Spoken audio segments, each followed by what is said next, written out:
গান গাওয়ার মধ্যে নীলিমা হঠাৎ চোখ খুলে ফেলল। সামনে তাকিয়ে দেখলো মেহরান ওর দিকে মুগ্ধ চোখে তাকিয়ে গিটার বাজাচ্ছে। নীলিমা এইবার খিলখিল করে হেসে দিল। হাসির শব্দে মেহরান ঘর থেকে বেরিয়ে এলো। বলল, কি হলো, হেসে দিলে কেন? গানটা তো দারুণ গাইছিলে। নীলিমা হাসি থামিয়ে বলল, আসলে আমি চোখ বন্ধ করে গান গাই, চোখ খুলে কাউকে সামনে দেখলে হেসে ফেলি। বলতে পারেন এটা আমার একটা ব্যাড হ্যাবিট, কিন্তু আমি আর এখন গান গাইতে পারবো না। মেহরান কয়েক সেকেন্ড চুপ করে থেকে আকাশের দিকে তাকালো। বৃষ্টি কিছুটা কমে এসেছে। আজ সকাল থেকে তীব্র গরম পড়েছিল। বিকেলে রিমঝিম বৃষ্টি যেন প্রকৃতিকে শীতল করে তুলেছে। মেহরানকে অনুসরণ করে নীলিমাও আকাশের দিকে তাকালো। ব্যালকনি থেকে আকাশটা খুব ভালোভাবে দেখা যায়। মেহরান হঠাৎ বলে উঠল, একটা গান শুনবে, ব্লুবার্ড? মেহরানের মুখে গান শোনার কথা শুনে নীলিমা খুব অবাক হয়ে গেল। ও ভাবতেই পারেনি যে এই গোমরামুখ লোকটা ওকে গান শোনাতে চাইবে। নীলিমার তো সেই বিকেল থেকে মেহরানের কণ্ঠে গান শোনার জন্য মনটা ব্যাকুল হয়ে আছে, কিন্তু তাকে বলার সাহস পায়নি। মেহরানের মুখে গান শোনানোর কথা শুনেই ভাবলো এত মেঘনা চাইতেই পৃষ্ঠে। নীলিমা গলা খাকারে দিয়ে বলল, ওকে শুনবো, কিন্তু কোনো শর্ত দিতে পারবেন না। মানে? মানে আমাকে গান শুনিয়ে আবার উল্টাপাল্টা শর্ত দিয়ে বলবেন না যে গান শুনিয়েছি এখন এই শর্ত মানতে হবে। নীলিমার কথায় মেহরান হু হু করে হেসে উঠল। তারপর নীলিমার দিকে তাকালো। ভেজা চুল থেকে শ্যাম্পুর সুঘ্রাণ ভেসে আসছে। গোলাপি অথর যুগল চুম্বকের মতো টানছে। ধূসর রঙের চোখ জোড়া ড্যাব ড্যাব করে মেহরানের দিকে তাকিয়ে আছে। মেহরান শুকনো ঢোক গিলে মুচকে হাসি দিয়ে বলল, তুমি সত্যি একটা লিটল ব্লুবার্ড। মেহরান গিটারের তারে কম্পন তুলে গান ধরল। একটা ছিল সোনার কন্যা, মেঘবরণ কেশ, ভাটি অঞ্চলে ছিল সেই কন্যার দেশ। দুই চোখে তার আহারে কি মায়া, নদীর জলে পড়ল কন্যার ছায়া। তাহার কথা বলি, তাহার কথা বলতে বলতে নাও দৌড়াইয়া চলি। মেহরান পুরো গানটি শেষ করে নীলিমার দিকে তাকিয়ে দেখলো নীলিমাও ওর দিকে হা করে তাকিয়ে আছে। মেহরান একটা চুক্তি দিয়ে বলল, এ কি ব্লুবার্ড, এমন হাঁ করে তাকিয়ে আছো কেন? মশা ঢুকে যাবে তো। মেহরানের কথা শুনে নীলিমার ঘোর কাটলো। নীলিমা বলে উঠল, আপনি এত সুন্দর গান করেন, আপনি তো দেখছি রিয়েল সিঙ্গারের থেকে কোনো অংশে কম না। অসাধারণ গেয়েছেন। গানের ক্ষেত্রে আমি কোনো সূত্রকেও কম্প্রোমাইজ করি না, but really your voice is unique, mind blowing. নীলিমার মুখে এত সুন্দর করে প্রশংসা শুনে মেহরান খুব খুশি হয়ে গেল। এত খুশি মনে হয় সে কখনোই হয়নি। অবশ্যই এর আগেও তার কানে ভয়েসের জন্য অনেক প্রশংসা পেয়েছে, কিন্তু প্রিয়তমার মুখে প্রশংসার বাণীগুলো যেন তার শরীরে অন্যরকম শিহরণ জাগিয়ে তুলল। মেহরান মুচকি হাসি দিয়ে বলল, আরে বা, তুমি তো দেখছি দারুণ কমেন্ট করতে পারো। যাক, এতদিনে তোমার মুখ থেকে নিজের একটা গুণের প্রশংসা শুনতে পেরে খুব ভালো লাগলো। অবশেষে তুমি আমার একটা জিনিস তো পছন্দ করলে। তবে তোমার ভয়েস আরও বেশি সুন্দর। তুমি যেভাবে মিষ্টি করে গান গাও, সেভাবে যদি আমার সাথে কথা বলতে তাহলে কত ভালোই না লাগতো। কিন্তু আমার সাথে কথা বলার সময় মনে হয় কণ্ঠনালীতে ফাটা বাঁশ সেটিং করে নাও। By the way, you look beautiful now, really you are natural beautiful bluebird. Nilima নিজের রূপের প্রশংসা অনেকবার শুনেছে। এমনকি কলেজে কয়েকটা ছেলে ওকে নিয়ে শায়রিও লিখে প্রপোজ করেছে। তবুও নীলিমার কখনো এতটা ভালো লাগেনি যতটা মেহরান করলে ভালো লাগে। মেহরান যখন সফট ভয়েসে ওর কাছে এসে ওর প্রশংসা করে, তখন নীলিমার শিরা ও পুশিরায় তীব্র কম্পন হতে থাকে। তবে সেটা ভালো লাগার কম্পন। কেন এমন হয় নীলিমা নিজেও জানে না। এই যে ভাবুক রানী, অনেক সময় হয়ে গেছে আমরা বেলকনিতে বসে আছি। এখন তো তোমার ক্ষুধা লাগার কথা। তাড়াতাড়ি খেয়ে ঘুমাও, আমিও ঘুমিয়ে পড়ব। আগামীকাল সকালে অনেক কাজ করতে হবে। আগামীকাল তো শুক্রবার, তাহলে কি কাজ আছে? সেটা তোমার না জানলেও চলবে। এই বলে মেহরান খাবার আনতে নিচে চলে গেল। নীলিমা বিছানায় বসে রইল। এই বাসায় আসার পর থেকে মেহরান নীলিমাকে একদিনও ডাইনিং টেবিলে খাবার খেতে নিয়ে যায়নি। সব সময় বিছানায় খাবার দেয়। অবশ্য নীলিমা এতে বেশ কমফোর্টেবলও ফিল করে, কারণ নিজের বাসায় থাকাকালীন ও বিছানায় বসেই খেত। ডাইনিং টেবিলে বসে খেতে ওর নাকি বিরক্ত লাগে।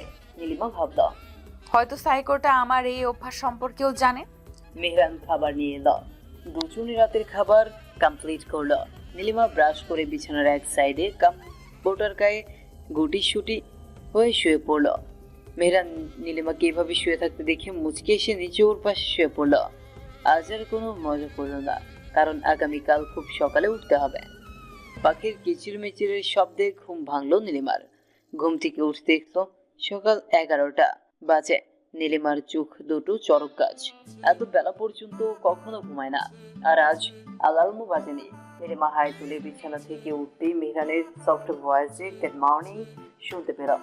নীলিমা মেহরানকে দেখে মুচকে হাসি দিয়ে গুড মর্নিং বলল। মেহরান নীলিমার দিকে তাকিয়ে বলল, কি ঘুম কুমারী, ঘুম কেমন হয়েছে? ভালো, কিন্তু আমি এত বেলা পর্যন্ত ঘুমাই না। আজ কিভাবে এতক্ষণ ঘুমালাম বুঝতে পারছি না। বুঝবে কিভাবে? গতকাল রাতে যে তোমার খাবারে ঘুমের ওষুধ মিশিয়ে দিয়েছি, তাই তো এতক্ষণ ঘুমালে। নইলে তো সকাল সকাল ঘুম থেকে উঠে এক ঝাঁক প্রশ্ন করে আমার মাথা খেয়ে ফেলতে। মেহরান মনে মনে কথাগুলো বলে মুচকে হাসি দিল। নীলিমাকে বলল, মনে হয় কাল রাতে যেহেতু বৃষ্টি হয়েছে আর বেশ ঠান্ডাও ছিল, তাই তুমি আরাম করে এতক্ষণ ঘুমালে। আচ্ছা, আমি খাবার আনছি, তুমি ফ্রেশ হয়ে নাও, আর আজ অনেক কাজ আছে। নীলিমা ভ্রু কুঁচকে বলল, গতকাল থেকে শুধু কাজ কাজ করছেন, কি কাজ আছে সেটা তো বললেন না। মেহরান গম্ভীর কণ্ঠে বলল, বেশি কথা বলা আমি একদম পছন্দ করি না। ফ্রেশ হয়ে বেলকনিতে গিয়ে চুপচাপ বসে থাকো। আজ তুমি বেলকনিতে ব্রেকফাস্ট করবে। মানে? মেহরান নীলিমার কথার জবাব না দিয়ে নীলিমা বেচারি আর কি করবে, ফ্রেশ হয়ে ব্যালকনিতে চলে গেল। দেখলো সেখানে টি টেবিল আর একটা চেয়ার রাখা। নীলিমা চেয়ারে বসে পড়ে। মেহরান খাবার এনে সার্ভ করতে করতে বলল, আমি খেয়েছি, তুমি তাড়াতাড়ি খেয়ে নাও। 10 মিনিট সময় দিলাম। 10 মিনিটে কিভাবে খাবো? থাই স্যুপ আর স্যান্ডউইচ খেতে নিশ্চয়ই 10 মিনিটের বেশি সময় লাগবে না। নীলিমা আর কথা বাড়ালো না, কারণ জানে মেহরানের কথা না শুনলে আবার একটা উদ্ভট শর্ত দিয়ে বসবে, তাই চুপচাপ খেয়ে নিল।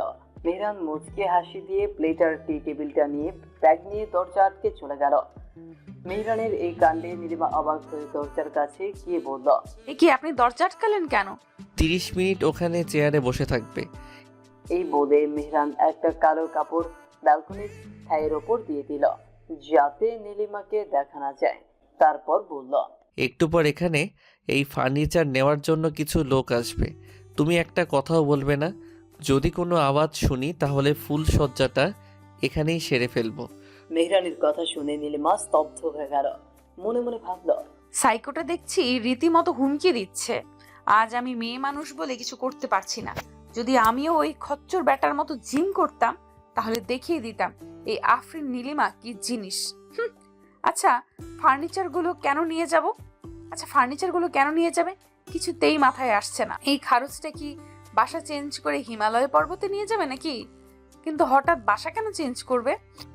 রুমের ফার্নিচার গুলো নেওয়া শেষ হলে মেহরান ব্যালকনির দরজা খুলে দিল।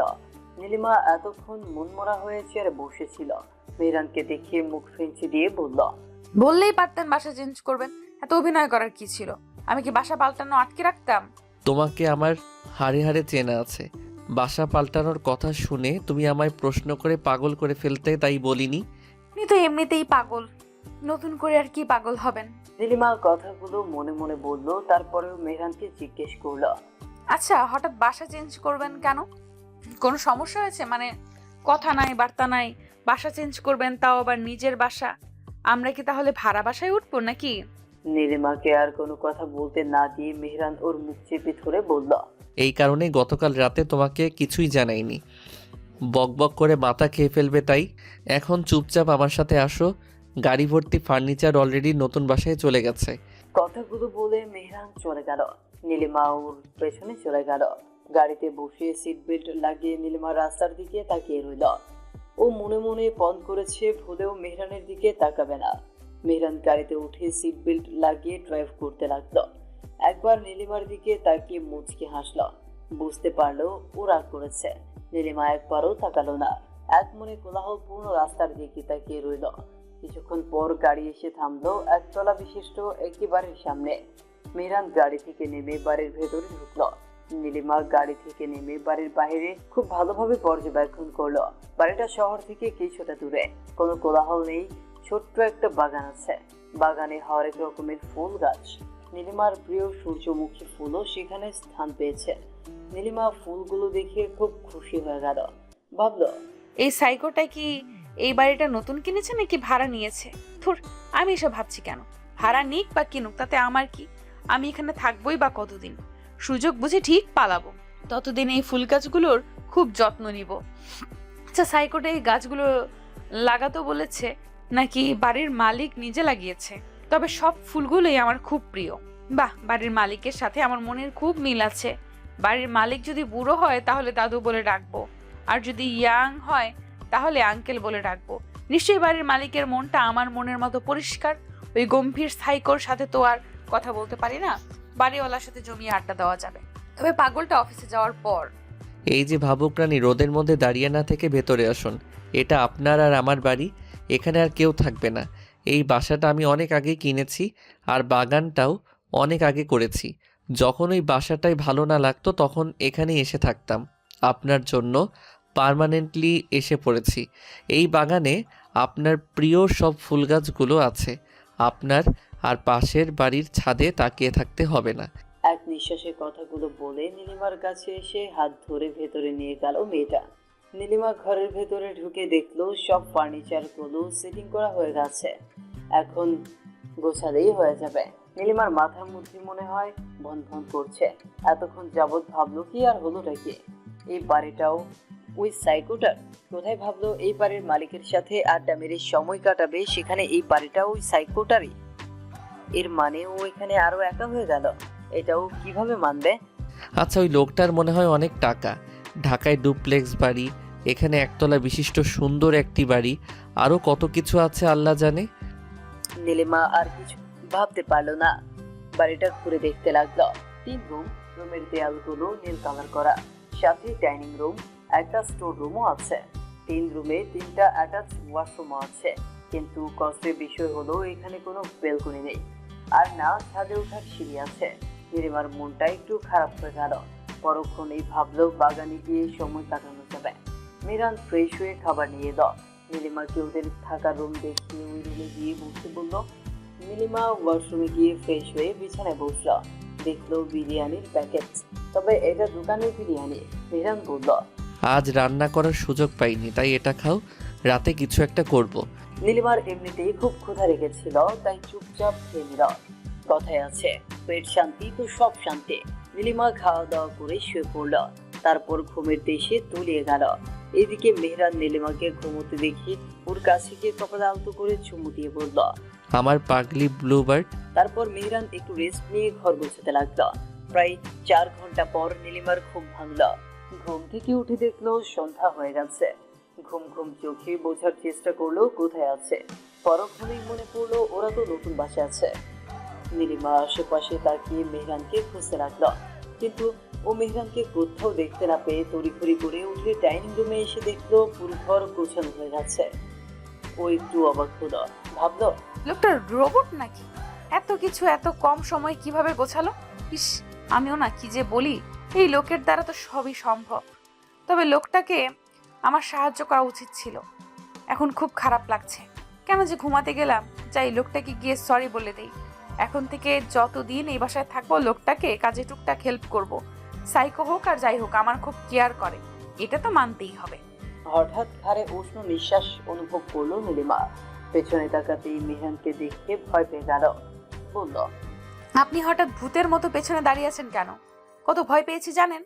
উফ, কত সুন্দর করে তোমার চুলের ঘ্রাণ নিচ্ছিলাম, আর তুমি মুডটাই নষ্ট করে দিলে। আর ভূত বুঝি পেছনে দাঁড়িয়ে থাকে? আজ তোমার থেকে নতুন কিছু জানলাম। নীলিমা আমতা আমতা করে বলল, আসলে আমি ভূতে খুব ভয় পাই। আচ্ছা, ওইসব কথা বাদ দিন, আপনাকে একটা কথা বলার ছিল। কি? আম সরি, আপনাকে আজ বাসা গোছানোতে হেল্প করা উচিত ছিল, কিন্তু আমি উল্টা মনের সুখে ঘুমিয়েছি, তাই সরি। আরে বোকা মেয়ে, সরি বলার কি আছে? এটা কোনো ব্যাপার না। কথাগুলো বলতেই মেহরানের চোখ পড়লো নীলিমার গলার একটু নিচে মেচমেচে কালো তেলটায়। মেহরানকে তিলটা চুম্বকের মতো টানছে। একটা শুকনো ঢুক গেলে নীলিমার দিকে তাকিয়ে বলল, ওকে সরি অ্যাকসেপ্ট করতে পারি এক শর্তে। উফ, এই লোকটা দেখি শর্ত ছাড়া কিছুই বোঝে না। নীলিমা ভ্রু কুচকে বলল, বলুন কি শর্ত? তুমি তো বাংলা সিনেমা অনেক দেখো, সেটা আমি খুব ভালো করেই জানি। তো নায়িকা শাবনূরের একটা ছবিতে শাবনূর একটা ডায়লগ বলেছিল, খুশি পাকা পেঁপে খায়, এটা দেখেছো? নীলিমা খুব এক্সাইটেড হয়ে বলল, হুম, দেখেছি, কিন্তু শাবনূর এটা বলতে পারেনি। হ্যাঁ, এটা বলা তো কোনো ব্যাপারই না। তাই নাকি? ওকে, তাহলে তুমি এই কথাটা টানা 10 বার বলবে। যদি টানা 10 বারের মধ্যে একবারও ভুল না করো তাহলে তুমি যা বলবে আমি তাই মেনে নিব। এটা বলা কোনো ব্যাপারই না। একবার যদি আমি জিতে যাই তাহলে এই সাইকোর নরক যন্ত্রণা থেকে আজীবনের জন্য মুক্তি পাওয়া যাবে। কিন্তু সাইকোটা এত সহজে একটা শর্ত দিল কেন? ওনার মাথায় অন্য কিছু চলছে না তো? অন্য কিছু চললে তো আর এত বড় কথা বলতে পারতো না। নীলিমা আরো কয়েক সেকেন্ড ভেবে বলল, ওকে ডান, আমি আপনার শর্তে রাজি। মেহরান মুচকে হাসি দিয়ে বলল, তাহলে শুরু করো। খুকি পাকা পেঁপে খায়, খুকি পাকা পেঁপে খায়, খুকি পাকা পেঁপে খায়, খুকি পাকা পেঁপে খায়, খুকি পাকা পেঁপে খায়। পাঁচবারের সময় নীলিমার ভুল হওয়াতে মেহরান হাসতে হাসতে ফ্লোরে বসে পড়ল। নীলিমার এরকম ভুল হওয়ায় নিজের কপালে হাতুড়ে পেটা করতে ইচ্ছে করছে। মেহরান হাসি থামিয়ে ফ্লোর থেকে উঠে পড়ল। কি গো ব্লুবার্ড, মাঠে নেমে অর্ধেক খেলে হেরে গেলে? সো স্যাড, চু চু চু। নীলিমা লজ্জায় নিচের দিকে তাকিয়ে রইল। মেহরান গলা খাকারি দিয়ে বলল, হয়েছে, আর লজ্জা পেতে হবে না। এখন আমি যেটা করব সেটা সহ্য করবে। Follow me. কি বলে মেহরান হেঁটে রুমের দিকে গেল। নীলিমা একরাশ ভয় ও আতঙ্ক নিয়ে রুমের দিকে পা বাড়াতেই মেহরান নীলিমার হাত ধরে ওকে বিছানায় ফেলে দিল, আর সাথে সাথে মেহরানও বিছানায় শুয়ে পড়ল। এই মুহূর্তে মেহরানের এবং নীলিমার মধ্যে 1 ইঞ্চি দূরত্ব হবে। মেহরানকে এত কাছে দেখে নীলিমার বুকের ধুকপুকানিটা যেন দ্বিগুণ বেড়ে গেল। নীলিমার ঠোঁট অনবরত কাঁপছে। এটা দেখে মেহরান আর নিজেকে কন্ট্রোল করতে পারল না। নীলিমার অথর জোড়ায় নিজের অথর জোড়া মিশিয়ে দিল।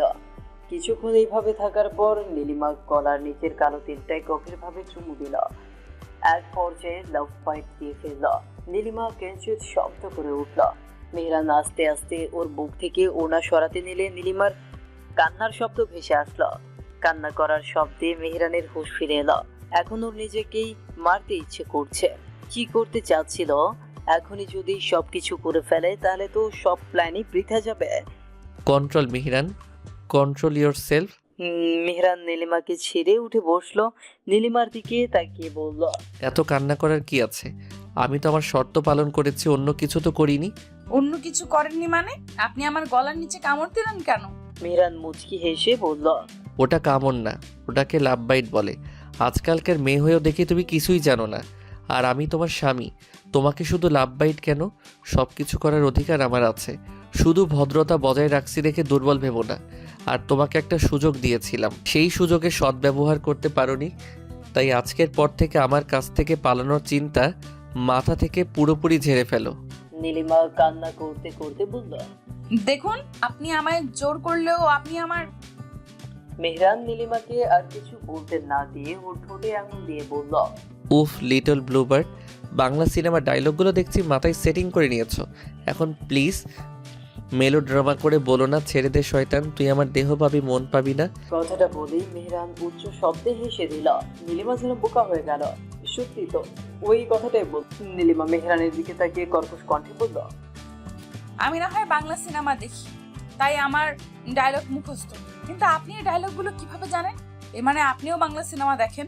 কখনো না, এগুলো ফেসবুকের ভিডিওতে সারাদিনই আসে, সেখানেই মাঝে মাঝে দেখি। ওই, আপনি ফেসবুক ব্যবহার করেন? কেন, তোমাকে কি আমার এলিয়েন মনে হয় নাকি? সোশ্যাল মিডিয়ার অন্যতম মাধ্যম হলো ফেসবুক। তো আপনার ফেসবুক আইডির নাম কি? নাম দিয়ে তোমার কাম কি? সেটা তোমাকে বলবো না। পরে দেখা যাবে তুমি আমার ফেসবুকে আইডি মেনশন করে বিভিন্ন সোশ্যাল গ্রুপে গিয়ে বলবে, হেল্প প্লিজ, আমাকে এই সাইকো পাগল পশ্চাৎ লোকটা জোর করে আটকে রেখেছে। তারপর বাংলা সিনেমার ডায়লগ দিবে, বাঁচাও আমাকে বাঁচাও। কথাগুলো বলে মেহরান ঠোঁট টিপে হাসতে লাগলো। নীলিমা কসমুটিয়ে মেহরানের দিকে তাকিয়ে বলল, আপনি কি খোঁচা মারা ছাড়া কথা বলতে পারেন না? সব সময় আমাকে ইনিয়ে বিনিয়ে অপমান করার চেষ্টা করেন, খারুস একটা। এটা আবার কেমন নাম? এই নামটার সাথে আপনার আচরণের খুব মিল আছে, তাই বললাম। কথাগুলো বলে নীলিমা হন হন করে চলে গেল ওয়াশরুমে। কিছুক্ষণ পর বের হয়ে দেখলো মেহরান রুমে নেই। কিচেন থেকে কিছু শব্দ আসছে। নীলিমা বুঝতে পারলো মেহরান রাতের খাবার বানাবে। নীলিমাও কিচেনের দিকে গিয়ে মেহরানের সাথে টুকটাক কাজ করতে লাগলো। মেহরান জিজ্ঞেস করলো, আজ কি খেতে চাও? বাইরে রিমঝিম বৃষ্টি হচ্ছে, আমার ভুনা খিচুড়ি আর ইলিশ মাছ ভাজা খেতে মন চাচ্ছে। ওকে, তাহলে তাই করি। আর বুঝতে পারছি না চাঁদ মামা আজ কোন দিকে উঠলো, যে মহারানী আজ কিচেনে এসেছে, তাও আবার আমাকে হেল্প করতে। নীলিমা কটমটিয়ে বলল, আমাকে কি আপনার মনুষ্যত্বহীন মনে হয়? আপনি আজ অনেক কাজ করেছেন, তাই একটু হেল্প করতে আসলাম। তাছাড়া রুমে আমার একা একা বোরিং লাগে। আজকের পর থেকে আমি যতদিন আপনার কাছে আছি ততদিন আপনার কাজে সাহায্য করব। তুমি তো সারা জীবন থাকবে, যতদিন কথাটা কম শোনায়, তাই বলবে সারা জীবন সাহায্য করব। বুঝেছো ব্লুবার্ড? নীলিমা আর কথা না বাড়িয়ে মাথা নাড়ল। তারপর বলল, আমি খুব ভালো ভুনা খিচুড়ি রান্না করতে পারি। আমি আর যেটা রান্না করি আপনি মাছ ভাজুন, কারণ আমি মাছ ভাজতে গেলে সেটা আর খেতে পারবেন না। তেল ছিটে আসার ভয়ে মাছ ভাজতে গিয়ে অনেক দূরে থাকি, যার কারণে মাছ পুড়ে যায়। মেহরানের ফিচেল হেসে বলল, ওকে ডিয়ার সুইটার, তুমি ভুনা খিচুড়ি রান্না করো, আজ তোমার হাতের রান্না চেটে পুটে খাবো। তারপর ওরা দুজন রান্না কমপ্লিট করলো। আজকে নীলিমা খাবার সার্ভ করলো। তারপর নিজে খেতে বসে মেহরানের দিকে তাকিয়ে বলল, আগে আপনি খেয়ে বলুন রান্নাটা কেমন হয়েছে, তারপর আমি টেস্ট করব। মেহরান ওর কথা মতো খাবার মুখে নিয়ে হা করে নীলিমার দিকে তাকিয়ে থেকে বলল, এটা কি রান্না করেছো তুমি? হায় আল্লাহ, এই ছিল আমার কপালে শেষ পর্যন্ত কিনা। মেহরানকে আর কথা বলতে না দিয়ে নীলিমা কাঁদো কাঁদো মুখ করে বলল, রান্নাটা ভালো হয়নি তাই না? আসলে আমি এই ভুনা খিচুড়ি রান্নাটাই ভালো পারি, কিন্তু আজ আপনার বাসায় প্রথম রান্না করতে গিয়ে খুব আনইজি লাগছিল, তাই হয়তো ঠিকঠাক মশলা দিতে পারিনি। ওকে, আমি খেয়ে দেখছি কোনটা কম হয়েছে। নীলিমা এক লোকমা মুখে দিয়ে বলল, আমার কাছে তো সব ঠিকঠাকই লাগছে, তাহলে সমস্যা কোথায়? মেহরান এবার অট্ট হাসি দিয়ে বলল, তুমি সত্যি বোকা ব্লুবার্ড, আমি কি একবারও বলেছি যে রান্না ভালো হয়নি? তুমি তো আমার কথাটাই সম্পূর্ণ করতে দিলে না। আমি বলতে চেয়েছিলাম এত সুন্দর রান্না করেছো তুমি, এত ভালো বউ আমার কপালে ছিল, শেষ পর্যন্ত এত মজার খাবার খেতে পেরে আমি ধন্য হলাম। নীলিমা ছোট্ট করে নিঃশ্বাস ছেড়ে বলল, আপনি সত্যি একটা রহস্যময় মানুষ।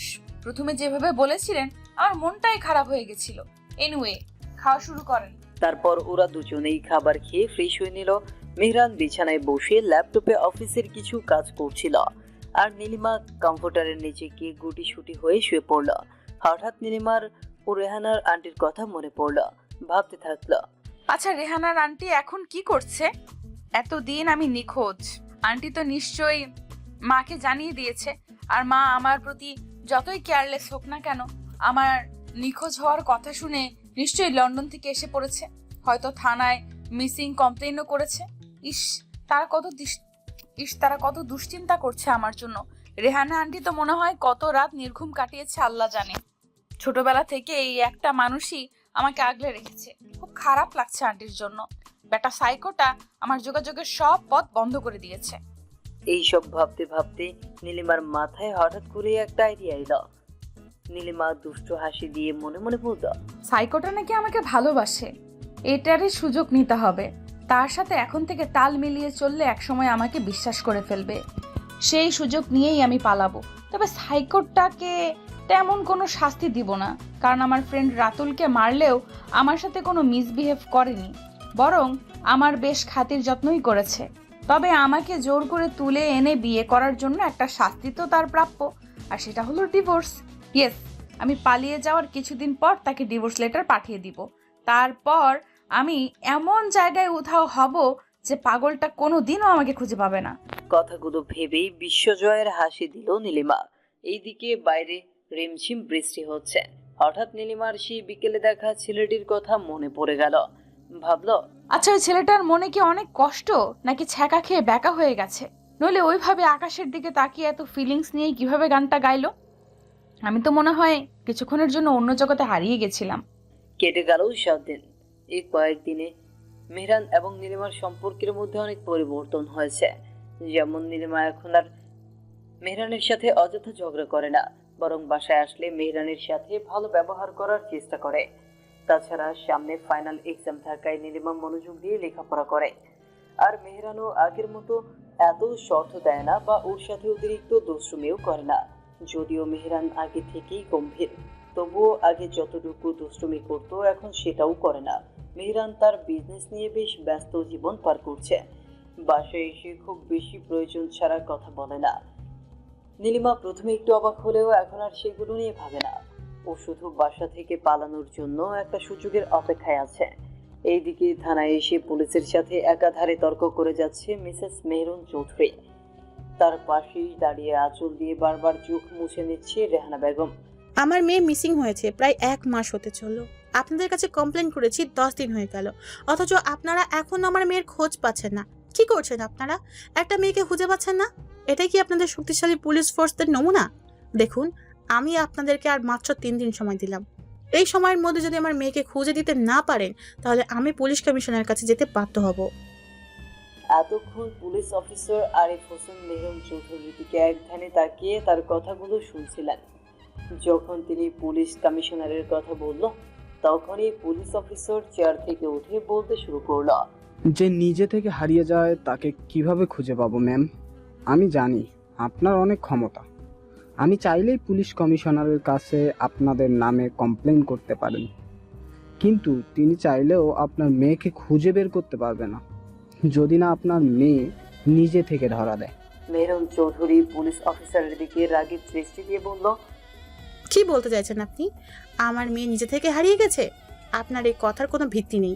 একটা মেয়ে ইউনিভার্সিটি গিয়ে হঠাৎ করে কিভাবে হারিয়ে যায়? মেহরুন চৌধুরীর কথা শুনে পুলিশ অফিসার উচ্চ শব্দে হেসে উঠল। কয়েক সেকেন্ড পর হাসি থামিয়ে বলল, শুনেছি বয়স হলে মানুষের বুদ্ধি হাঁটুর নিচে চলে যায়। আজ সেটার প্রমাণও পেলাম। আপনি অনেক টাকার মালিক, কিন্তু আপনার কমন সেন্সের বেশ অভাব দেখেছি। আপনার এই বোকা বোকা প্রশ্নের উত্তরগুলো দিচ্ছি, আর এই 10 দিন আমরা কি কি করেছি সেটাও শুনুন। আমরা আপনাদের মেয়ের মোবাইল ট্র্যাক করেছি। মোবাইলের লোকেশন যমুনা নদীর কাছে পাওয়া গেছে। সেখানে গিয়ে আমরা নদীর আশেপাশে সমস্ত জায়গা খুঁজেছি, আশেপাশের মানুষজনদের জিজ্ঞেস করেছি, এমনকি আপনার মেয়ের ছবিও দেখেছি, কিন্তু কেউ আপনার মেয়েকে এতদিনের জন্যও দেখতে পারেনি। তারপর আমরা নদীতে ডুবুরি দিয়েও খোঁজ করিয়েছি, কিন্তু অনেক খোঁজাখুঁজির পরও কোনো মানুষের অস্তিত্ব খুঁজে পাওয়া যায়নি। আর আপনার কথা, শত্রু যদি আপনার মেয়েকে কিডন্যাপ করত, তাহলে নিশ্চয়ই আপনাকে মুক্তিপণের জন্য ফোন করত, কিন্তু সেটাও করেনি। আর সে যদি সত্যি কিডন্যাপ হতো, তাহলে এতদিন তার বেঁচে থাকার কথাও নয়। নিশ্চয়ই আমরা কোনো না কোনোভাবে তার লাশ খুঁজে পেতাম। আমরা কোনো ক্লু বা রাখিনি। আমরা আমাদের সর্বোচ্চ দিয়ে আপনার মেয়েকে খোঁজার চেষ্টা করেছি, কিন্তু পাইনি। তারপর আমরা নিজেই ভেবে নিলাম যে মেয়ের নিজে থেকে হারিয়ে গেছে। হয়তো সে ফোনটা যমুনা নদীতে ফেলে গিয়েছে, যাতে আমরা তার লোকেশন ট্র্যাক করতে না পারি। আর আপনার মেয়ে সাবালিকা, ইউনিভার্সিটিতে পড়ার সময় রিলেশনে থাকতে পারে, হতে পারে তার পছন্দ করা ছেলেটাকে আপনারা মেনে নিতেন না, আর সে সেটা বুঝতে পেরেছিল, তাই সুযোগ বুঝে পালিয়ে গিয়েছে। হঠাৎ রেহানা বেগম বলে উঠল, না মা, নীলিমা এরকম মেয়ে না। আপনি ওর সম্পর্কে ভুল ভাবছেন। ওর যদি সত্যি এরকম কোনো ব্যাপার থাকতো, তাহলে আমাকে ঠিকই বলতো। ছোটবেলা থেকে ও আমার থেকে কোনো কিছু লুকায়নি। রেহানা বেগমের কথা শুনে পুলিশ অফিসার মুচকি হেসে বলল, ও হ্যালো আন্টি, নীলিমা এখন আর ছোট বাবু নেই, সে যথেষ্ট ম্যাচিউর। আজকাল উঠতি বয়সের মেয়েরা ভালো মন্দ না ভেবেই হুট করে সিদ্ধান্ত নিতেই বেশি পছন্দ করে। আর আমরা এমন অনেক কেস দেখেছি যেখানে পরিবারের কাছে মেয়েগুলো ভোলা, অথচ বাইরে প্রস্টিটিউটের কাজ করে বেড়ায়, তাই না? ঝেনে সাফাই গাইতে আসবেন না। তারপর মেহরুন চৌধুরীকে লক্ষ্য করে বলল, আর আপনার যে লম্বা হাত আছে সেটা আমরা আগে থেকেই জানা ছিল, তাই পুলিশ ফোর্স নিয়ে আমি নিজেই কমিশনারের কাছে গিয়ে সব জানিয়েছি। তিনিও আপনাদের সাথে সহমত। তাই এইসব ক্ষমতার বড়াই না দেখিয়ে দোয়া করুন আপনার মেয়ে যেখানেই থাকুক যেন সুখে থাকে আর কেসটা দয়া করে উঠিয়ে নিয়ে আমাদের মুক্তি দিন। মেহরুন চৌধুরী রেগে বললেন, আমি কেস কখনোই উঠাবো না। যতদিন না আমার মেয়েকে খুঁজে পাচ্ছি ততদিন এই কেস এভাবেই থাকবে। বলেই মেহরুন চৌধুরী হন হন করে চলে গেল। তার পেছনে রেহানা বেগমও চলে গেলেন। পুলিশ অফিসার বাঁকা হেসে কেসের ফাইলটা পুরনো ফাইলগুলোর ওপরে রেখে দিলেন। এইদিকে মেহরুন চৌধুরী বাসায় গিয়ে 1 মিনিটও স্থির থাকতে পারছেন না। ভাবছেন, এতদিন আমার করা সব প্ল্যান বিফলে গেল। কি করব আমি? কিভাবে খুঁজবো? ভুলটা আমারই ছিল। মেয়েকে যদি আমার সাথে লন্ডনে নিয়ে যেতাম তাহলে এই দিন দেখতে হতো না। ওই বুড়োটা মরেও আমাকে শান্তি দিল না। এইদিকে রুমের মধ্যে অনেকক্ষণ যাবৎ পায়চারি করছেন মেহরান, আর রুমের কাছের জিনিসগুলো ভাঙচুর করছে। নীলিমা অবাক হয়ে সবকিছু দেখছে, কিন্তু কিছু বলছে না, কারণ মেহরানের এই স্বভাবের সাথেও পরিচিত না, তাই ভয় পেয়ে গেছে। হঠাৎ রক্ত চক্ষু দিয়ে নীলিমার দিকে তাকালো মেহরান। নীলিমা সেটা দেখে একটা স্বপ্ন ঢুকিল। নীলিমা বিছানার এক কোণে গুটিসুটি হয়ে বসেছিল। মেহরান ওকে বিছানা থেকে হাঁচকা টান দিয়ে দাঁড় করিয়ে ওর কাছে এসে বললাম, ওই দিন ছাদে ওই ছেলেটাকে ওইভাবে দেখছিলে কেন? নীলিমা অবাক হয়ে কাঁপা কাঁপা কণ্ঠে বলল, কোন ছাদে? কাকে দেখেছি আমি? আমি তো আপনার কথা কিছুই বুঝতে পারছি না। মেহরান এবার আরো রেগে গেল। নীলিমার হাত খুব জোরে চেপে ধরে বলল, আমার সাথে একদম ন্যাকামি করবে না। সেদিন খুব বৃষ্টি ছিল, তুমি ছাদে গিয়েছিলে, একটা ছেলে গিটার বাজিয়ে গান গেয়েছিল, তুমি সেটা মুগ্ধ হয়ে শুনেছিলে। তারপর ছেলেটা চলে গেল, তুমি ছেলেটাকে খুঁজছিলে। যখন আমাকে দেখলে তখন আমি জিজ্ঞেস করতে আমাকে মিথ্যা কথা বললে। তুমি নাকি ওই ছাদের ফুল গাছগুলো দেখছিলে। তারপর বিকট চিৎকার দিয়ে বলল, তোমার ওই ছেলের দিকে তাকানোর সাহস হলো কি করে? কই আমার দিকে তো কখনো এভাবে তাকাও না। ছেলেটা দেখতে নিশ্চয়ই আমার থেকেও বেশি সুন্দর। ওকে ফাইন, আমি এখন ওর থেকেও সুন্দর হয়ে তোমাকে দেখাবো। এই বলে মেহরান আশেপাশে কিছু খুঁজতে লাগলো।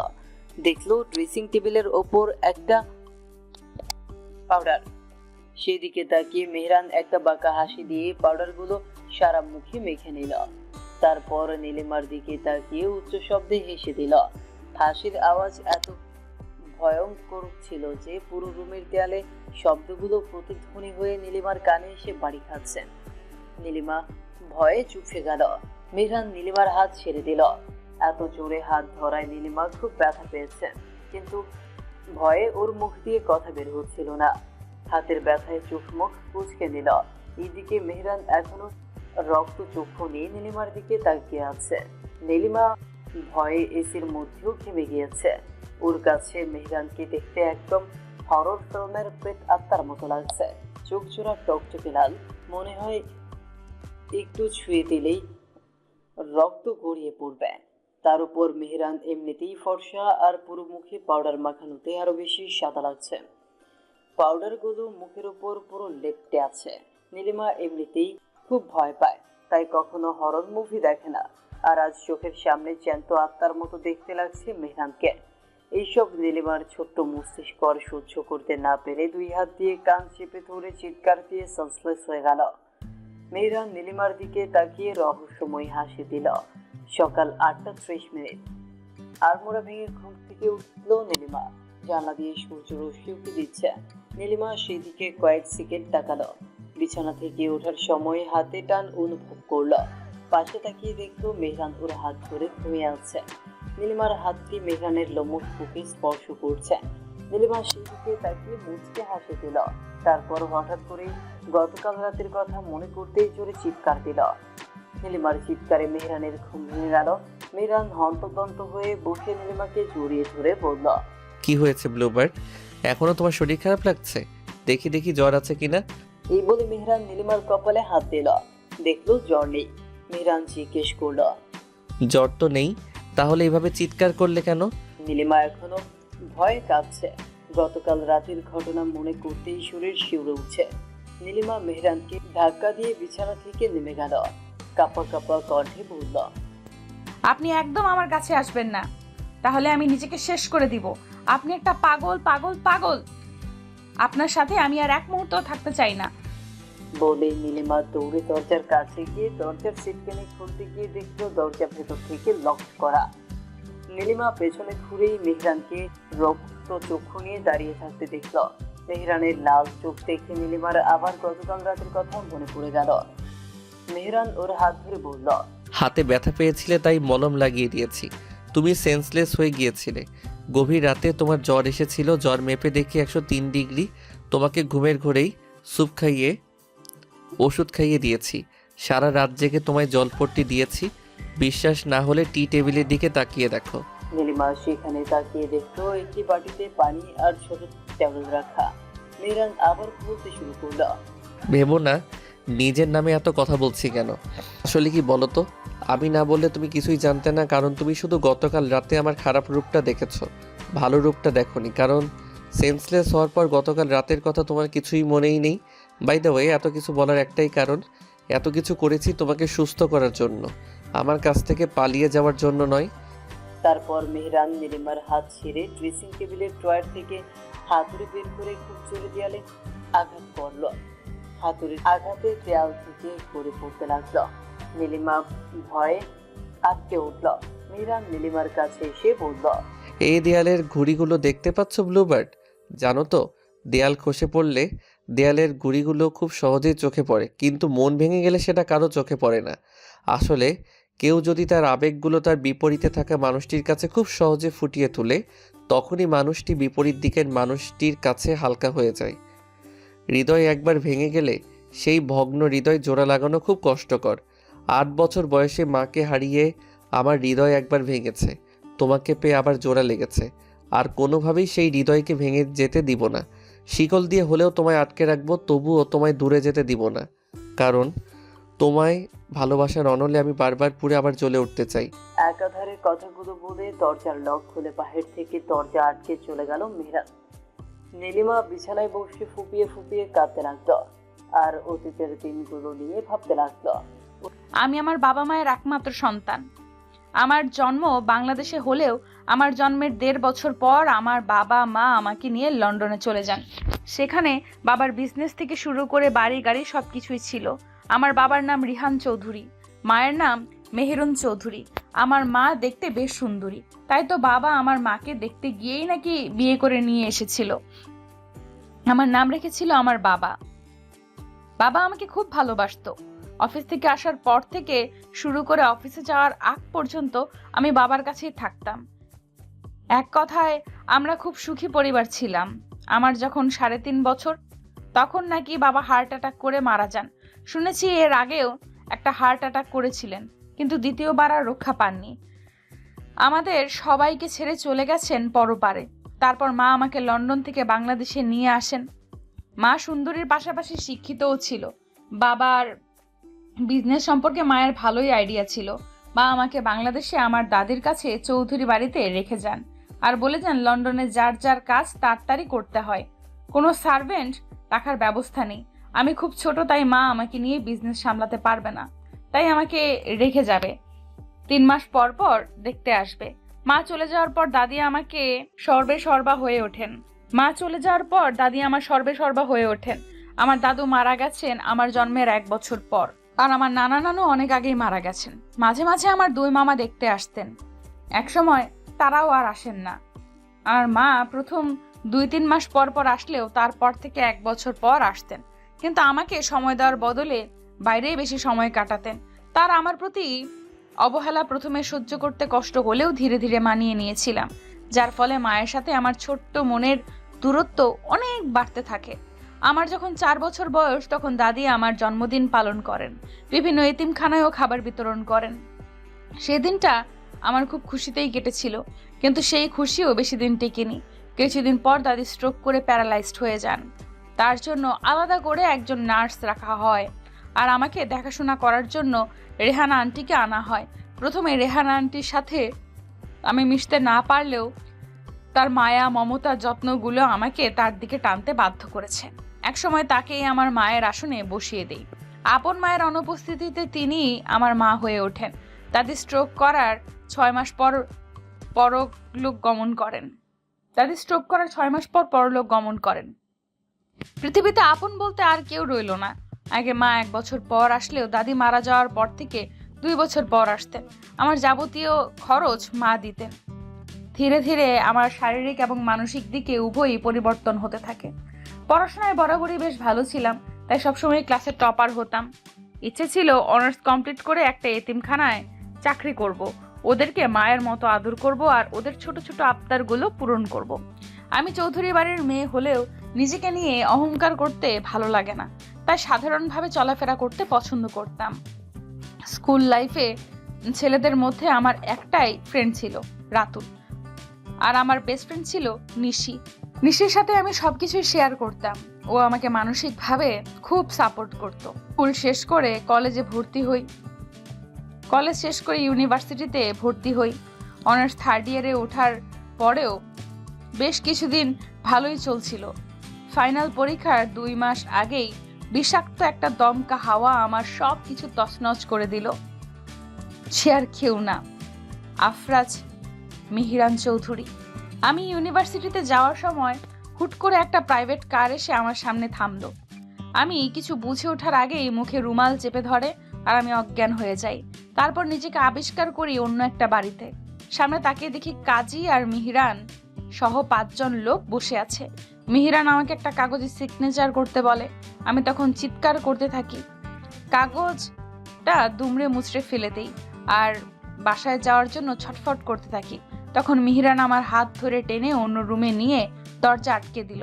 আমি আরো চিৎকার চেঁচামেচি শুরু করলাম। হঠাৎ মিহিরানের একটা কথা আমায় স্তব্ধ করে দেয়।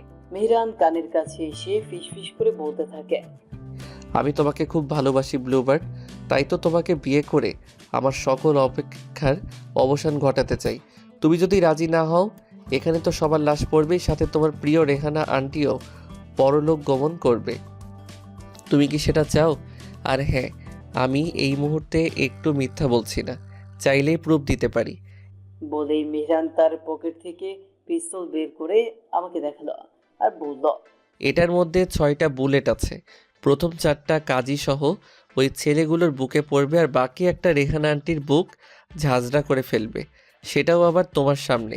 দারুণ ব্যাপার, তাই না? মেহরানের কথাগুলো শুনে আমার মস্তিষ্ক যেন ফাঁকা হয়ে গেল। কিছুক্ষণের জন্য স্তব্ধ হয়ে একটা কঠিন সিদ্ধান্ত নিলাম, যেটা ছিল আমার জীবনের সবচেয়ে বড় ভুল। কিন্তু তখন আমার কিছুই করার ছিল না, কারণ আমার পক্ষে চোখের সামনে এতগুলো মানুষের মৃত্যু দেখা অসম্ভব ছিল। আর যে রেহানা আন্টি আমার মায়ের মতো আগলে রেখেছেন, তাকে আমি কিভাবে খুন হতে দেখব? একবার মেহরানের চোখের দিকে তাকালাম। তার লাল চোখ জোড়া দেখে মনে হলো সে সত্যিই বলছে। তাই আমি আর কোনো বাড়াবাড়ি না করে একটা অচেনা লোককে বিয়ে করতে রাজি হয়ে গেলাম আর জীবনে এক নতুন অভিশাপকে বরণ করে নিলাম। সেই অভিশাপের একটাই নাম, আফরাজ মেহরান চৌধুরী। দুপুর 2টায় ঘুম ভাঙলো নীলিমার। অতীতের কথাগুলো ভাবতে ভাবতে নীলিমা ঘুমিয়ে গিয়েছিল। বিছানা থেকে উঠে টি টেবিলের দিকে তাকাতেই দেখতে পেল কিছু খাবার রাখা আর পাশে একটা চিঠি। নীলিমা চিঠিটা হাতে নিয়ে খুলে পড়তে শুরু করলো। ব্লুবার্ড, গতকাল রাতে তোমাকে হার্ট করার জন্য সরি। তুমি আমায় মিথ্যা কথা বলেছিলে। ভয় বলো আর যে কারণেই বলো, তোমার মিথ্যা কথায় আমি প্রচুর কষ্ট পেয়েছি। নিজের অমূল্য সম্পদের দিকে যখন অন্য কেউ নজর দেয়, সেটা যে কতটা কষ্টদায়ক তোমাকে হয়তো তা বোঝাতে পারবো না। তোমার খাবার আর মেডিসিন রেখে এসেছি, খেয়ে নিও। আমি অফিসে গেলাম, ফিরতে রাত হবে। আর প্লিজ আমার উপর এভাবে আর রাগ করে থেকো না, আমি সহ্য করতে পারি না। তোমার হাসি মুখটা যে আমার বড্ড প্রিয়, তুমি কেন বোঝো না ব্লুবার্ড, আমার ব্লুবার্ড। চিঠিটা পড়া শেষে ছোট্ট একটা নিঃশ্বাস ছাড়লো নীলিমা। মনে মনে ভাবল, আজ থেকে আর আপনার সাথে ঝগড়া করব না, তবে সুযোগ বুঝে ঠিক পালাবো। তারপর নীলিমা একটা লম্বা সময় নিয়ে শাওয়ার নিল। খাওয়া দাওয়া করে বাগানে গিয়ে ফুল গাছগুলো দেখতে লাগলো। এখন ওর মনটা একদম ফুরফুরে লাগছে। খোলা আকাশের নিচে মন ভরে নিঃশ্বাস নিচ্ছে। হঠাৎ বাইরে গাড়ির হর্ন শুনতে পেল। সেদিকে তাকিয়ে দেখলো মেহরান গাড়ি থেকে নামছে। নীলিমাকে বাগানে দেখে একটা মুচকি হাসি দিল। নীলিমা এই সময় মেহরানকে দেখে খুব অবাক হলো। এগিয়ে গিয়ে জিজ্ঞেস করলো, আপনার তো রাতে আসার কথা, এত তাড়াতাড়ি এলেন যে? মেহরান আবারও মুচকি হেসে উত্তর দিল, কেন কি আসতে পারি না? আমার বউ অভিমান করেছে। ভাবলাম রাত করে বাসায় ফিরলে অভিমানের পাল্লা ভারী হবে, আমি এত ভার বহন করতে পারবো না, তাই তাড়াতাড়ি চলে এলাম। শোনো, তোমাকে নিয়ে আজ ডিনারে যাব। কাভার্ডে একটা নীল শাড়ি আর জুয়েলারি রাখা আছে, ওগুলো পরে রেডি হয়ে নিবে। নীলিমা মনে মনে খুব খুশি হলো। ঠোঁট প্রসারিত করে বলল, সত্যি আপনি আমাকে ডিনারে নিয়ে যাবেন? আমি তো বিশ্বাসই করতে পারছি না। I am so excited. আচ্ছা, আমরা কোন রেস্টুরেন্টে যাব? রেস্টুরেন্ট বুকড করে রেখেছি, সেটা গেলেই দেখতে পাবে। নীলিমা যেন খুশিতে গদগদ হয়ে যাচ্ছে। কতদিন পর বাইরে যাবে মনে মনে ভাবল। যাক, সাইকোটার একটু বুদ্ধিশুদ্ধি হয়েছে। এখন আপাতত পালানোর চিন্তা বাদ দেই, একেবারে পরীক্ষার পর পালাবো। এখন গিয়ে মনে সুখে নাচানাচি করি। সাইকোটা আমায় ঘুরতে নিয়ে যাবে এটা ভেবেই তো পানিতে ঝাঁপ দিতে মন চাইছে, কিন্তু আমি তো সাঁতার জানি না। ধুর, আমি যে কি ভাবি! আমিও মনে হয় সাইকোর সাথে থাকতে থাকতে হাফ সাইকো হয়ে গিয়েছি। সন্ধ্যার একটু পর থেকে নীলিমা আয়নার সামনে দাঁড়িয়ে শাড়ির কুচি ঠিক করছে আর গুনগুন করে গান গাইছে। কারণ আজ নীলিমার খুশির দিন। ও বাইরে ঘুরতে খুব পছন্দ করে আর রেস্টুরেন্টে যেতেও খুব পছন্দ করে, কিন্তু রেহানার আন্টি বাইরের খাবার খাওয়া পছন্দ করেন না, তাই নীলিমার রেস্টুরেন্টে তেমন যেত না। নীলিমার শাড়ির কুচিগুলো ঠিক করে চুলগুলো খোপা করে নিল। হঠাৎ মেহরান দরজায় নক করলো, বলল, আসবো? ওরে আল্লাহ চাঁদ, তারা আজ কোন দিকে উঠলো? সাইকো সাহেব ভেতরে আসার জন্য নক করলো? একদিনে দেখছি অনেক পরিবর্তন হয়েছে। নীলিমা বিড়বিড় করে কথাগুলো বলে স্বাভাবিক সুরে বলল, আপনার বাড়ি, আপনার ঘর, আপনি আসবেন না তো কে আসবে? আসুন আসুন, ভেতরে এসে আমাকে উদ্ধার করুন।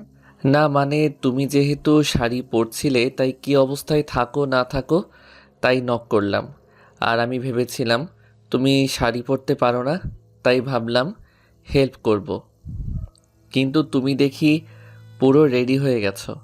নীলিমা মুচকি হেসে জিজ্ঞেস করলো, আমার সম্পর্কে এত কিছু জানেন, এটা জানেন না যে আমি শাড়ি পরতে পারি? সেই কলেজ লাইফ থেকে আমাদের কলেজে বিভিন্ন ফাংশনে শাড়ি পরতে হতো, তাই রেহানা আন্টি আমাকে সুন্দর করে শাড়ি পরা শিখিয়ে দিয়েছে। আমিও শিখে নিয়েছি যেন মুভির মতো আমার হাজবেন্ডের কষ্ট না হয়। এনিওয়ে, আমি রেডি।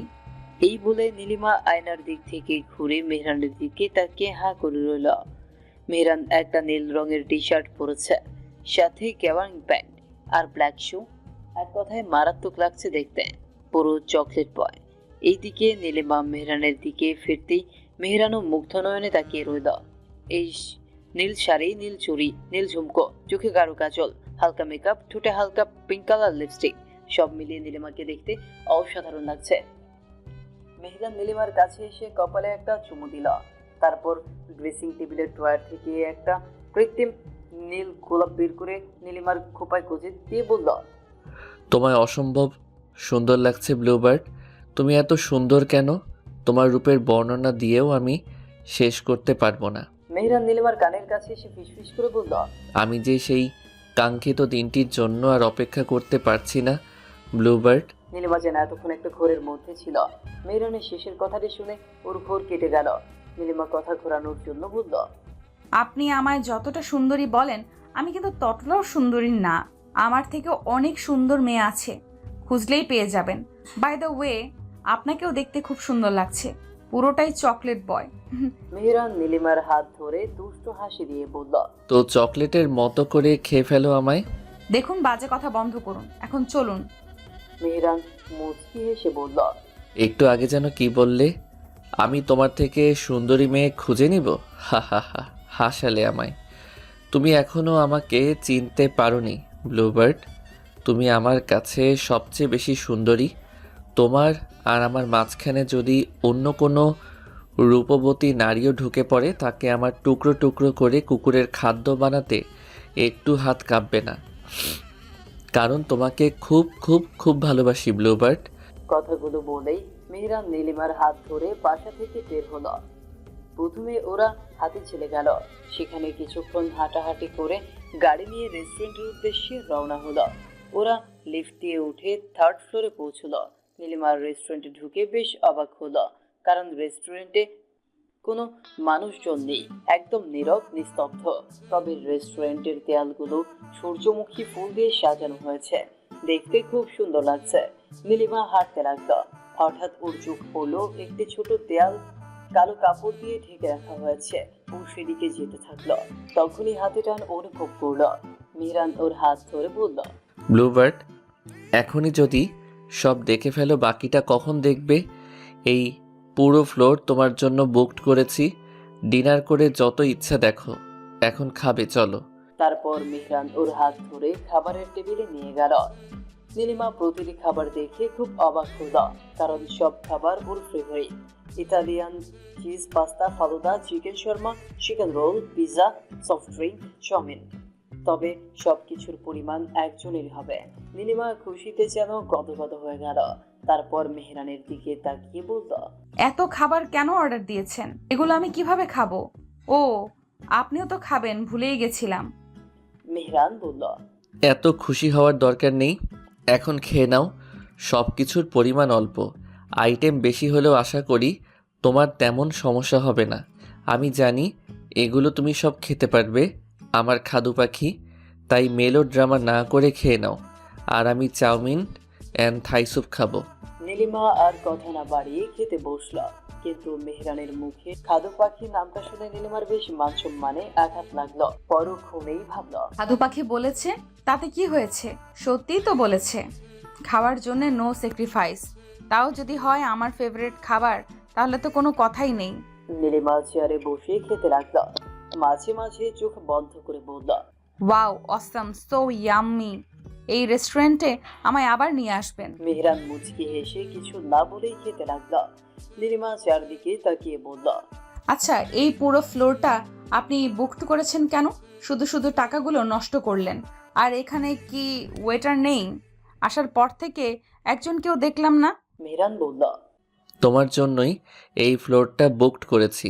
আমি চাই না আমার বউয়ের চঞ্চলতা, উৎফুল্লতা কারো চোখে পড়ুক। সেটা শুধু আমি দেখার অধিকার রাখি। আর ওয়েটার তো আমরা আসার 5 মিনিট আগেই সব খাবার সার্ভ করে বেরিয়ে গিয়েছে। আমি চাই না আমাদের এই সুন্দর মুহূর্তগুলো তুমি আর আমি ছাড়া অন্য কেউ উপভোগ করুক, কারণ তোমার ক্ষেত্রে আমি বড্ড হিংসুটে, ব্লুবার্ড। এই বলে মেহরান খেতে শুরু করলো। নীলিমা ভ্রুজোড়া কুঁচকে মেহরানের কথাগুলো শুনছিল। কথাগুলো শেষ করে মেহরানকে খেতে দেখে ভাবলো, সাইকোটা কতটা হিংসুটে ভাবা যায়। থুর, সে তার হিংসা নিয়ে গোল্লায় যাক, আমি খেতে থাকি। আশেপাশের লোকজন না থাকাতে বেশ ভালোই হয়েছে। যেভাবে ইচ্ছা সেইভাবে চেটেপুটে খাবো। কাঁটা চামচ দিয়ে ফ্যাশন করে খেতে আমার একদম ভালো লাগে না। হাতে গোনা 2-3 বার রেস্টুরেন্টে এসে 15 মিনিটের খাবার 30 মিনিটে শেষ করেছি। সবাই এমনভাবে কাঁটা চামচ দিয়ে খায় যেন কেউ কখনো খাবারে হাত লাগায়নি। আবার কেউ হাত দিয়ে খেলে উৎফটভাবে তাকিয়ে থাকে, যেন চিড়িয়াখানার জিরাফ দেখছে। মনে মনে এত বকবক না করে তাড়াতাড়ি খাও, তোমার জন্য গিফট আছে। নীলিমা তাকিয়ে দেখলো মেহরানের খাওয়া শেষ। এদের কথা শুনে ওর আর তর সইল না। তাড়াতাড়ি করে বাকি খাবারগুলো খেয়ে নিল। টিস্যু দিয়ে মুখ মুছতে মুছতে বলল, তাড়াতাড়ি বলুন না কি gift. I am so excited. জানেন তো, গিফট আমার খুব ভালো লাগে। কলেজের ছেলেগুলো যখন আমায় প্রপোজ করতো, তখন বিভিন্ন গিফট নিয়ে আসতো। আমি তো বেশ খুশি হতাম, কিন্তু গিফটগুলো নিতাম না। ওগুলো নিলেই তো প্রপোজ অ্যাকসেপ্ট করতে হতো। মেহরান প্রথমে রাগে হাত মুঠো করে ফেললেও নীলিমার শেষ কথাগুলো শুনে হাতের মুঠি খুলে ফেলল। তারপর মেহরান নীলিমার 2 চোখ ধরে সেই ছোট্ট দেয়ালের কাছে নিয়ে গেল। দেয়ালের কালো কাপড় সরিয়ে দিয়ে ওর চোখের ওপর থেকে হাত সরিয়ে দিল। নীলিমা সামনে তাকিয়ে হা করে রইল। দেয়ালের লাভ স্টিক বেলুন দিয়ে লেখা, I love you bluebird, you are my love line, will you accept my infinity love. Nilima লেখাগুলোর দিকে কয়েক সেকেন্ড তাকিয়ে পাশে তাকালো। দেখলো মেহরান ওর সামনে হাঁটু গেড়ে সূর্যমুখী ফুল তার হাতে নিয়ে বলল, সবাইকে দেখেছি গোলাপ ফুল দিয়ে তার ভালোবাসার মানুষকে প্রপোজ করে, কিন্তু তোমার প্রিয় সূর্যমুখী ফুল, তাই এটা দিয়েই প্রপোজ করছি। আমাকে তুমি সাইকো, পাগল, বদ্ধ, উন্মাদ যাই ভাবো না কেন, এই সব কিছু শুধু তোমার জন্য। ভালোবাসি তোমায়, খুব ভালোবাসি। আমার ভালোবাসার গভীরতা হয়তো তুমি মাপতে পারবে না, তবে একবার এই বুকে একটু অনুভূতি নিয়ে মাথা রেখে দেখো, আমার হৃদস্পন্দন বলে দিবে তোমার প্রতি আমার ভালোবাসার প্রগাঢ়তা। এই বলে মেহরান পকেট থেকে একটা বক্স বের করল। বক্সটি খুলে একটি ডায়মন্ডের রিং নীলিমার হাতের অনামিকা আঙ্গুলে পরিয়ে দিল। কয়েক সেকেন্ডের মধ্যে এত কিছু হয়ে যাওয়াতে নীলিমা অনেক বড় শক খেয়েছে, তাই এসির মধ্যেও ঘামতে লাগলো। মেহরান উঠে নীলিমার গায়ে আলতো করে হাত রেখে জিজ্ঞেস করলো। তোমাকে এত আপসেট লাগছে কেন ব্লুবার্ড? Any problem? নীলিমা মনে হয় এবার সব থেকে বের হয়ে এলো। তারপর মেহরানের দিকে তাকিয়ে বলল, মিহিরান, আমি আপনার চোখে আমার জন্য ভালোবাসা দেখেছি, কিন্তু আমাদের বিয়েটা এমনভাবে হয়েছে, তার মধ্যে কত ঘটনা ঘটে গেল। তাই আমার একটু সময়ের প্রয়োজন। আমি একটু দূরত্ব আর সময় চাইছি। মেহরান নীলিমার অথর জোড়ায় আঙুল দিয়ে বলল, তোমার কাছে এখনো এক্সাম শেষ হওয়ার আগ পর্যন্ত সময় আছে, কিন্তু দূরত্বের কথা ভুলেও মুখে আনবে না। আর একটা কথা কান খুলে শুনে রাখো, আমার ভালোবাসা অ্যাকসেপ্ট করো আর না করো, তোমার এক্সাম শেষ হলে আমি আমার হক আদায় করে নিব। কারণ তুমি আমাকে ভালো না বাসলেও আমি তোমাকে খুব ভালোবাসি। তাই ভালোবাসার মানুষের থেকে এতটা দূরত্ব আমি একটু পছন্দ করি না। তোমাকে শুধু পরীক্ষার জন্য আর মেন্টালি প্রিপেয়ার্ড হওয়ার জন্য এতটা সময় দিলাম, নইলে আমার 12 বছরের অপেক্ষার অবসান অনেক আগেই ঘটাতাম। এই বলে নীলিমার হাত ধরে রেস্টুরেন্ট থেকে বের হয়ে গেল। নীলিমা গাড়িতে বসে সিট বেল্ট লাগিয়ে রাস্তার দিকে তাকালো। মেহরান ড্রাইভ করতে লাগলো। নীলিমা ভাবলো, এত সুন্দর করে প্রপোজটা যদি বিয়ের আগে করতেন তাহলে কিছুদিন ঘুরাতাম, কিন্তু পরে ঠিকই মেনে নিতাম। কারণ আপনার মতো সুদর্শন পুরুষ সব মেয়েরই পছন্দ। যদিও অনেক সুন্দর ছেলেরা আমাকে প্রপোজ করেছে, কিন্তু আপনার প্রতি আমার একটা অদ্ভুত ভালো লাগার অনুভূতি কাজ করেছে, যেটা অন্য কারোর ক্ষেত্রে করেনি। কিন্তু আফসোস, আপনি আমাকে জোর করে বিয়ে করেই ক্ষান্ত হননি। আপনার অদ্ভুত সব আচরণ দিয়ে আমাকেও পাগল করতে চেয়েছেন, যার কারণে আপনার সাথে আমার এতটা দূরত্ব। মেহরান নীলিমার দিকে একবার তাকালো, তারপর বাঁকা হেসে মনে মনে বলল, চিন্তা করো না ব্লুবার্ড, খুব তাড়াতাড়ি তুমি আমার বুকের খাঁচায় সারা জীবনের জন্য বন্দি হতে চলেছ, তাও আবার আমার দেওয়া সময়ের মধ্যে। It's my challenge. রাতে বাসায় এসে মেহরান ল্যাপটপ নিয়ে বসেছে অফিসের কাজ করতে, আর নীলিমার টেবিলে বই নিয়ে পড়তে বসেছে। নীলিমার সব বইগুলোই মেহরান নতুন করে কিনে দিয়েছিল। যেহেতু নীলিমাকে আর বাসায় যেতে দেয়নি, নীলিমা ছাত্রী ভালো হয়, অল্প পড়লে মুখস্থ হয়ে যায়। পড়াশোনা শেষ করে বিছানায় গিয়ে গুটিসুটি হয়ে শুয়ে পড়ল। মেহরান ল্যাপটপ বন্ধ করে বলল, আগামীকাল তাড়াতাড়ি উঠবে, তোমাকে নিয়ে বের হব। নীলিমা মেহরানের দিকে তাকিয়ে জিজ্ঞেস করল, কোথায়? সেটা সকালেই বলবো, এখন ঘুমাও, নইলে বকবক করে আমার মাথা নষ্ট করে দিবে। বজ্জাত লোক সবসময় অর্ধেক কথা বলে আমার কৌতূহল বাড়িয়ে বলে আমি নাকি বকবক করি। যখন একেবারে চলে যাব তখন বুঝবি কত ধানে কত চাল। মনে মনে কথাগুলো বলে কম্পিউটার গায়ে চড়িয়ে ঘুমিয়ে পড়ল নীলিমা। সকাল 8টায় ঘুম ভাঙলো চোখে পানির ছিটা পড়াতে। তাকিয়ে দেখে মেহরান হাতের গ্লাস নিয়ে দাঁড়িয়ে আছে। নীলিমা উঠে বসে বলল, এটা কি হচ্ছে? কি সুন্দর করে এক্ষুনি প্রপোজটা করতে যাচ্ছিলাম, মাঝখানে ঠিক ভিলেন হয়ে ঢুকে পড়লেন। মেহরান চোখ বড় বড় করে বলল, তাই নাকি? তো কাকে প্রপোজ করছিলে? নীলিমা চোখ কসলাতে কসলাতে বলল, এই তো শাহেদ কাপুরকে মাত্রই প্রপোজ করতে যাচ্ছিলাম, এর মধ্যেই আপনি এসে আমার চোখে পানি ঢেলে দিলেন। কি সুন্দর কচি কচি চেহারা, একদমই বয়স বোঝা যায় না, সামনাসামনি আরো বেশি কিউট। হঠাৎ হ্যাচকা টানের কারণে বিছানা থেকে হুড়মুড়িয়ে পড়ে গেল নীলিমা। ঘুম ঘুম চোখে বলল, ওমা গো, রাক্ষস ভিলেনটা আমায় মেরে ফেলতে চায় গো, হিংসুটে বজ্জাত খাটাস খারুস একটা। কথাগুলো চিৎকার করে বলছিল নীলিমা। তখনই মাথায় এক মুখ পানি ঢেলে দিল মেহরান। আকস্মিক ঘটনায় নীলিমা হতভম্ব হয়ে গেল। ওপরে তাকিয়ে দেখলো মেহরান রক্তিম চোখে ওর দিকে তাকিয়ে আছে। নীলিমার ঘুম এবার পুরোপুরি ভেঙে গেল। মনে পড়ে গেল স্বপ্নের কথা। শাহিদ কাপুরকেও স্বপ্ন দেখছিল ঠিকই, কিন্তু মেহরান বাস্তবেই ওর মাথায় পানি ঢেলেছে। নীলিমা শুকনো ঢুক গিলে ফ্লোর থেকে উঠে বিছানায় বসে পড়ল। সরি, আমি আসলে স্বপ্ন দেখছিলাম। আপনি সকালে তাড়াতাড়ি উঠতে বলেছেন, সেটা ভুলে গেছি। মেহরান উঁচু শব্দে বলে উঠল, ভুলে তো যাবেই, গতকাল আমার প্রপোজ অ্যাকসেপ্ট না করে আজ ওই শাহিদ কাপুরকে স্বপ্নে দেখছিলে, সো ভুলে যাওয়াটাই স্বাভাবিক। আর তখন কি বললে? আমি নাকি ভিলেন হয়ে তোমাদের মাঝখানে ঢুকেছি। ওকে, এখন আমি ভিলেনের কাজটা করে দিচ্ছি। মেহরান নীলিমাকে ধাক্কা দিয়ে বিছানায় ফেলে নিচে ওর উপর ভর দিয়ে শুয়ে পড়ল। তারপর ওর গলার নিচের তিলটায় গভীরভাবে চুমু দিতে লাগলো। টানা 10 মিনিট পর নীলিমাকে ছাড়ল। নীলিমা প্রথমে কিছুক্ষণ হাত পা ছোড়াছুড়ি করলেও মেহরানের সাথে আর পেরে ওঠেনি। মেহরান নীলিমাকে ছেড়ে ওঠার আগে ওর গলায় আলতো করে কামড় দিল। নীলিমা মৃদু আর্তনাদ করে উঠল। তারপর মেহরান উঠে বসল। নীলিমার দিকে তাকিয়ে দুষ্টু হাসি দিয়ে বলল, নেক্সট টাইম হিরোদের নিয়ে স্বপ্নে দেখার আগে আমার কথা আগে ভাববে, তাহলেই লাভ বাইটের কথা মনে পড়ে যাবে। এই নিয়ে সেকেন্ড টাইম লাভ বাইট দিতে বাধ্য হলাম। নীলিমার কান দিয়ে মনে হয় গরম ধোঁয়া বের হচ্ছে। ও কোনো কথা বলতে পারছে না, শুধু বড় বড় নিঃশ্বাস ফেলছে। মেহরান অনেক আগে রেডি হয়েছিল। নীলিমার মাথায় পানি ঢালার কারণে ও অনেকটা ভিজে গিয়েছে, আর মেহরান ওর উপর শুয়ে পড়ার কারণে তার শার্টটাও কিছুটা ভিজে গেছে। মেহরান কাভারের কাছে গিয়ে একটা শার্ট বের করে পরে নিল। সেটা দেখে নীলিমা যেন লজ্জায় নিয়ে গেল। ভাবল, লুচু বেটা, সুযোগ পেলেই আমার গলার উপর নির্যাতন চাপ, এখন আবার নির্লজ্জের মতো আমার সামনে শার্ট চেঞ্জ করলো। কিছু বলতেও পারবো না, বললে আবার কোথায় কোথায় কিস করে বসবে ঠিক নেই, তাই চুপচাপ থাকাই শ্রেয়। আচ্ছা, খারুসটা আমার স্বপ্ন সম্পর্কে জানলো কিভাবে? সাইকোটা কি আমার স্বপ্নের মধ্যেও অভিযান চালায়? কি হলো, ফ্রেশ হচ্ছ না কেন? গোসল করে তাড়াতাড়ি রেডি হয়ে নাও।